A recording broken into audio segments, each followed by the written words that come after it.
Hey everyone, Sharni here with Great Expectations Realty. Today I wanted to do this video. It really has nothing to do with real estate, but it does have something to do with money.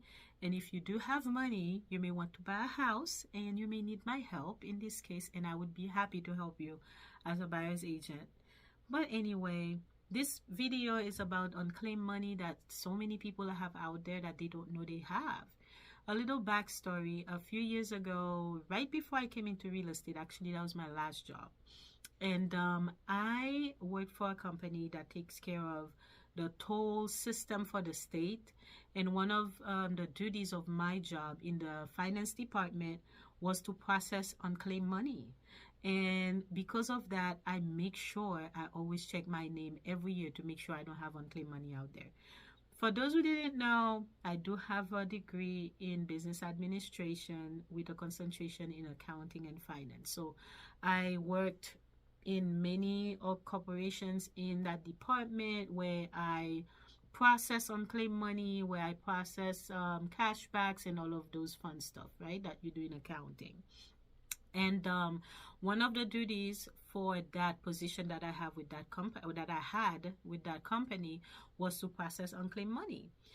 You would be surprised. There were accounts that were sitting there with thousands of dollars in them. They could be for companies that no longer existed, and part of that company is that they had multiple cars, like a fleet of cars that used to do whatever for the company, and they had a lot of money to be used for tolls, or maybe they no longer exist. Maybe they changed toll companies where they use something else. Maybe they relocated. I don't know.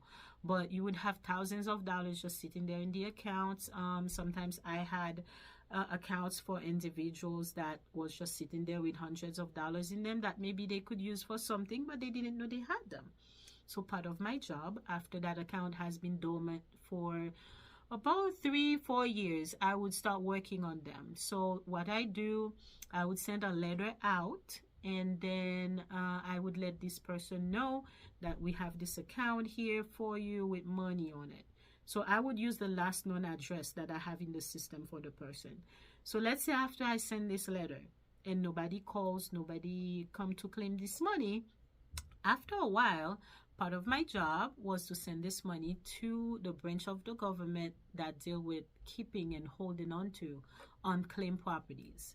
So every state has a department that does this. So if you live in any state, you can just Google your unclaimed money Florida, unclaimed money New York, and you will find the department that does it, and it's free. So I know that there are people who do this as a business, where they track down people who have unclaimed money, and then they tell you that you have the unclaimed money, and then they charge you a percentage. You don't need to pay somebody to do this for you unless you really don't know how to.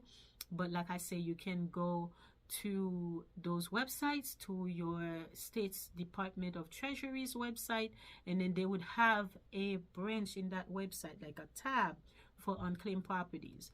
But if you're like me and you've lived in multiple states, you can go to one of those websites. For example, unclaimed.org is one website that does this for free. You can go in, you put your name, and it will pull your name in multiple states if you have unclaimed property in multiple states. If you don't, it will tell you there is no record found.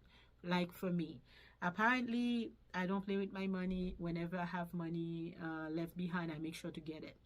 And this money could be from anybody. It could be from the government. It could be from a company that you worked for, and you left money behind that they owed you and you didn't know. You never went back to claim this money.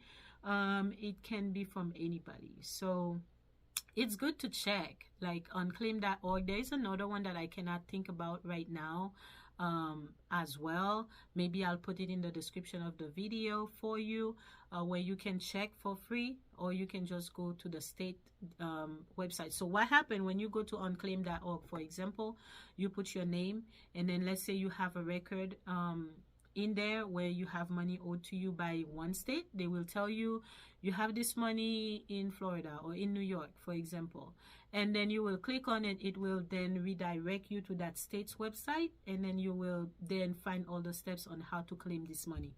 I helped my cousin get some money that he had in New York with the government that he had no idea that he had. And it was almost $1,000. And then I remember years ago, I shared that with some people, and someone went, she searched for herself, she didn't find anything, but then she searched her grandparents' name, and they had thousands of dollars just sitting there unclaimed. And because she was the next of kin, she could prove that she was, and then she provided all the documents that they needed from her to claim this money, and she came into all that money. No, she didn't give me any, which is fine because I did give them this information to her for free. So it was awesome to be able to help someone get money that they didn't know they had. So it was like early Christmas, you know. So let's say, like my friend, you have a few $1000s just sitting out there, or your deceased parents or your deceased grandparents, and you can prove that you are the next of kin. You can claim this money from the government, and then you can do whatever you want with it. So if this video helped you, and if you check and you have thousands and you need a realtor to help you buy a house, remember that I'm the one who sent this to you. And if you want to buy a house here in Florida, Central Florida, Ocala, Orlando, or wherever that is surrounding Marion County, make sure to give me a call, and I would love to represent you as a buyer's agent. And my information will be at the end of this video, and I will talk to you soon. All right, bye.